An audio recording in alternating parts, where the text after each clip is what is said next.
لەسەرم بابەتە زیاتر دەمێنینەوە ئێمە میوانداری بەڕێز هەرێم ڕێبوارمان کردووە کە شارەزای بازاڕ داراییەکانە لێرە زیاتر قسەی لەسەر دەکەین بە تایبەت لە دراوە ئەلکترۆنیەکان کە لە هەرێمی کوردستان بەکارێت بەخێرهاتی کاکەرێم. کاکەرێم بینیمان لە ڕووی شەرعەوە وترا دروست نییە، ئێوەش وەکو شارەزایان بەردەوام هۆشداری دەدەن، خەڵک بۆچی ئەو زیانە زۆر ئاکات؟ خۆی کێش ئاساسیەکە گەڕێتەوە بۆ ئەوەی کە ئەم جۆرە لە بازرگانیکردن لە هەرێمی کوردستانە مێژوویەکی ئەو تۆی نییە کە خەڵک شارەزایەکی باشی هەبێ، ینی هەمووی گەڕێتەوە بۆ ئەوەی کە خەڵک لە ڕووی تێگەیشتن لە بازاڕەوە کێشەی هەیە، لە ڕووی چۆنیەتی ئیشکردنی ئەو بازاڕە کێشەی هەیە. قسەم لەسەر ئەوە نیە، مەقسەد لەسەر ئەوە ناکەم کە لە ڕووی شەرع و جایز نیەوە ئیشی مامۆستایانی ئاینیە وەکو دکتۆری بەڕێز مامۆستا عەلی قەرەداقی ئاماژەی پێیە، بەڵام ئەوەی ئەمە کە ئەوانش کە لە بازاڕەکە ئیشەکەن ئێمە بەردەوام تەرکیزمان لەسەرەوە کردو ئەم بازاڕە پێویستی بە ئێجوکیشن، پێویستی و باگراوندێکی ئەکادمی زۆر باشە، پێویستی بەوە هەیە تۆ چونکە تۆە لەو بازاڕەیە یعنی زدی گەورەترین نظامی دیجیتاڵی دنیا ئیشەکە، ینی پێشبینی ئەو نابێ بکەی کە بە ئاسانی پارە پیاکەی لە بازاڕەیە، لەبەرەوە پێویستە یەکەم جار سەرەتا بە شێوەیەکی زانستی و ئەکادمیانە بازاڕەکە و پشتی بازاڕەکە هەموو ئەو شتانی کە ئەو بازاڕی دروست کردەوە چۆنێتی ئیشکردنەکەی بزانی پاشان بێت لە بازاڕەکە ئیشکەی بۆ ئەوەی کە تووشی زەرەر و زیانێک نەبی و ئەمەش بەشێکە لە بازرگانی و زەرەرکردن تیا شتێکی طبیعیە، لەبەرەوەی زەرەریش بەشێکە لە باشە و کەسانی کە زۆریان زەرەر کردووەتیایە کێ بوون؟ بە نمونەیەکم بۆ بێنەرەوە، بۆ نمونە کەسێکە بۆ مەبلەغێکی زۆری تیادانا و کە زیانێکی زۆری تیا کردووە. خۆی کێشەکە گەڕێتەوە وتم بۆ ناهوشیاری. ئێمە سەرەتای دەرکەوتنی مێژووی ئەم بازاڕ ئەلکترۆنی لە هەرێمی کوردستانە هەبووە پێشتر، بەڵام لە دوای ئەگەڕێتەوە بۆ دوای کۆرۆنا، لە دوای کۆرۆنا و خەڵکی زۆر کە لە ماڵەوە دانیشتن ینی بێکاروانە خەڵک بۆ ئیشەکە گەڕا کە زیاتر ڕەبت بێ بە ئۆنلاین و لە ماڵی خۆی بتوانێت ئیش و کارەکانی ئەنجام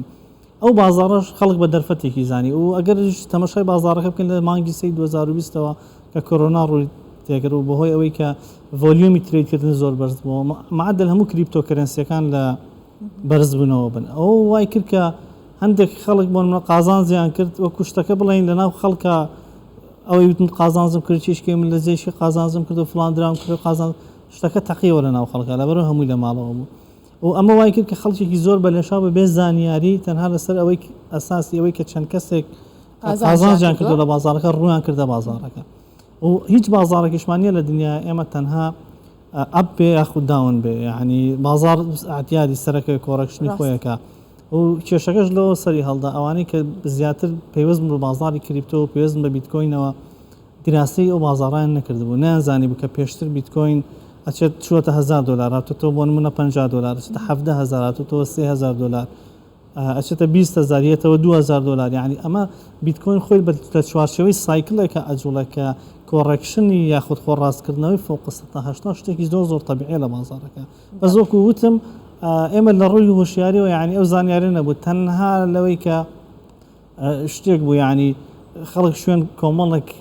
ئەهداف و ئامان باشە ئەمە تەنها بۆ قازانج و زیانە بۆ نمونە کەسانێکن یانەوێت قازانجێکی باش بکەن پارێکی باشیان دەستکەوەیان زۆر جار باسی واکرێت کە بۆ سپیکردنەوەی پارەیە ئەمە لە ڕووی ئەلکترۆنیەوە چۆنە طبعا خۆی تەکنیکی ئەوەی کە ئێمە باسێکەکە خەڵکی ئێمە کە ئیشی تیا کردو هەمووی لەسەر مستەوای دەیلی ترێد ئیشی تیا کردەوە تا ترێدی ڕۆژانە ترێدی ڕۆژانەش عادەتەن قازانجێکی محدد وەرەگری و دەرەچی لە بازاڕ و چاوەڕێی دەرفەتی نوێیەکەی لان طبعا سیستەمی بلۆکچین و بازاری کریپتۆ تەکنۆلۆژیاکی زۆر نوێیە ئەکرێت زۆر ڕۆی استفادەی لێ بکرێ، بەڵام سوء استفادەشی لێکرا. سوء استفادەکەی ئەوەیە کە ڕاستە لە ڕووی سپیکردنەوەی پارەی پێسپیەکرێتەوە، چونکە ئێمە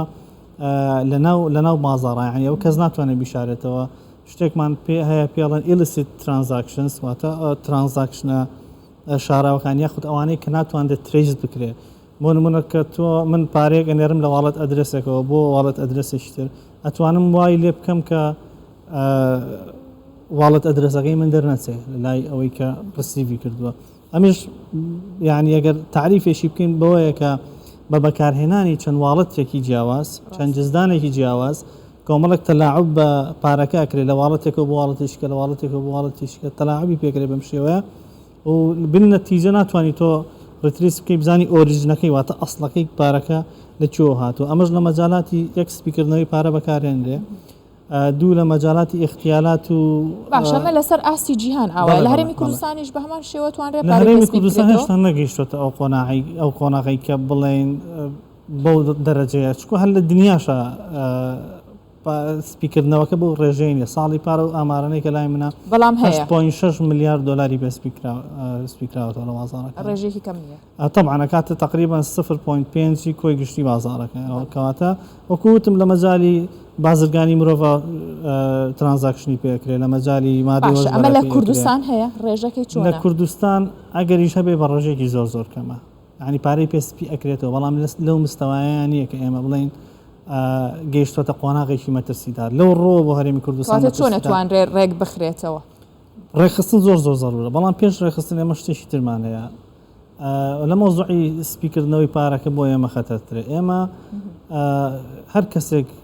پارە کاتە ناوە ئەکسچێنجانەوە یاخود لەو بازاڕایە مەعاملەکە ڕاستەخۆ بێتە سەبەبی ئەوەی کە ئەم پارەیە لە وڵاتەکەی ئێمە بچێتە دەرەوە ئەگەر خێر نەکات و دیسان پارەکەی وەرنەگرێت و جاریشی ئەم پارەیە نایەتەوە لەبەرەوەی هەموو ئەو ئەکسچێنجانە هەموو ئەکسچێنجی عالەمین کەواتە تۆ هەر بە هەر داخڵکردنی پارەکە و ناردنی بۆ ناو ئەکسچێنجەکە ئەبێتە هۆیەوەی کە تۆ ئەم سەرمایە لە دەستێ ئەمەش بۆ ئێرە چوونە دەرەوەی ئەم هەموو عملەیە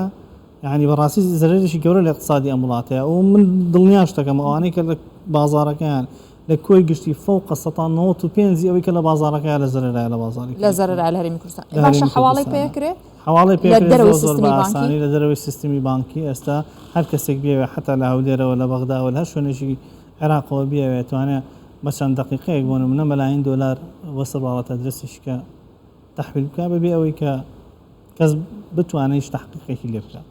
باشە لە جیهان داوای واکرێت کە ئەم بازارە ڕێک بخرێتەوە لە هەرێمی کوردستانیش بە هەمان شێوە داوا لە پەرلەمان کراوە کە یاسایەک دانرێت یاخود پەرلەمان بتوانێت ئەم بازارە ڕێک خۆی ڕێخستنەوەی ئەم بازارە زۆر زەرورە ئێستا لەسەر مستەوای زۆر گەورە قسەی لەسەرەکرێ و لە منە بیرم زۆر جار لە کۆنگرس قسە لەسەر ئەم بابەتەکرێ کە پێویستە کریپتۆ ڕێگولیشنی بۆ بکرێ ڕێخستنەوەی بۆ کردو بەنسبەت ئێمەشەوە بە هەمان شێوە تا ئێستا وەکو معلومات لە هیچ وڵاتێک ڕێخستنەوەیشی وانیە کە بەڵێن ئەم ڕێخستنەوەیشی ڕسمی بازاری کریپتۆیە فلان دەوڵەت بە ڕسمی ئەعلانی کردو شتێکی وامان نییە بەڵام ئێمە ئەکرێت بۆ نمونە ڕێخستنەکە چۆن بێ لە وڵاتی ئێمە کوتم پارێکی زۆرمانە چێتە دەرەوە بۆ ڕێگریکردن لەم پارە زۆرە بۆ ڕێگریکردن لەو سپیکردنەوەی لە هەر شتێکی تر تاکە حل ئەوەیە کە یەک مشکلەتریشیە پێشەوەی بە مەسەر حەلەکە ئەوەیە کە ئەکسچێنجەکان ئەمە ئەکسچێنج عالەمی یانی تۆ هیچ حلێک لە بەردەستانی بۆەوەی کە بتوانانی قەدەغەیان بکەی قەدەغەیەکی بە شێوەیەکی ڕسمی بە VPN و بە ئەنواع بەرنامە ئەوانە ئەکرێتەوە کابراتەوەی مامەڵی پێوەکرێت بەڵام باشترین شت ئەوەیە کە حکومت بێتە سەر خەت بۆ نمونە چی بکات وەکو ئەو ئەکسچێنج عالەمیانە بێت ئەکسچێنجێکی خۆماڵی دروست بکات کە باکە کرابێ بە پارەی حکوومەتە خود پارەی کەرتێکی تایبەت کە خاوەنستی قەومتمانە بێ لە بازاڕە و بین سیستەمەکەش کۆ سیستەمەکە ئاسانە ئێمە توانین بۆ خۆمان ئەکسچێنجێک دروستکەین وەکو هەموو ئەکسچێنجەکانی تر واڵەتێک دروستەکەی و خەڵک لە ڕێ ئەو واڵەتەوە کە پارە داخلەکە لەمە دووە پارەکەی تۆ ناچێتە دەرەوە پارەکەی تۆ ئەچێتە ناو ئەو واڵێتەوە و دووبارە لە ناوخۆی وڵاتە ئێمە ئەتوانین زانستیانی خود ئەو کاتەش ئێمە شێوە زانستەکەی چیە زۆربەی ئەکسچێنج عالەمیەکان بەدوای قازانجی خۆیان ناگەڕن ینی من کە $100,000 لە ئەکسچێنجەکە داخڵەکەم خۆی مەفروض قانونەکەی لە هەموو دنیای وایە هەر کەسێکە داخلی هەر ئەکسچێنجەکە بێ کۆمەڵی پرسیاری لێکرا ئایا تۆ ئەکسپیرینس تێ پێشتر میشت کردووە ئەگەر نەت کردووە پێویستە یارمەتی وەرگری پێویستە خۆت فێرکەی و زۆربەی ئەکسچێنجەکان مەفروضە لە سەریان یاساکە وایان پێڵەکە بۆ نمونە من کە $100,000 لە ئەکسچێنجێک داخڵەکەم ئەگەر $20,000 زەرم مەفروضە تەلەفۆنم بۆ بکەن کێشە چییە زەرەرەکەی لە بازارەکە بۆ ڕێژەی زەرەر گەیشتە 120 بەڵام ئەوەی کە لێرەیە زۆربەی ئەکسچێنجەکان ئەو بەرپرسیارەتە هەڵ ناگرن و تەنها خۆستنەوەی هەل بە تایبەتی جیهانی سێهم لەم بابەتە زۆر کراوەتە ئامانج لەبەرەوەی کە خەڵکێکی زۆر بە شارەزاییەکی کەم بە پارەیەکی کاشی زۆر کە لە بازاڕە هەیە نازانرێت چی لێ بکرێ ئەچێتە ناو ئەم ئەکسچێنجانەوە وای لێ کام ئەکسچێنجانە لە خاوەنی پارێکی خەیاڵی دروستبوونی ئەکسچێنجێکی خۆماڵی بۆ ئێمە زۆر گرنگە لە پێناوی پاراستنی سەرمایە و هەستکردن بە بەرپرسیارەتی بەرامبەر بەوانی کە ئەو ئەکسچێنجە بەکارێن بازرگانی کار بەڕێز هەرێم ڕێبوار شارەزای بازاڕەدارەکان سوپاس بۆ تەواوی زانیاریەکان سوپاس کە ئەمڕۆ لە بڵتنی هاڵابووریەکان لەگەڵ بام بێت سپاس.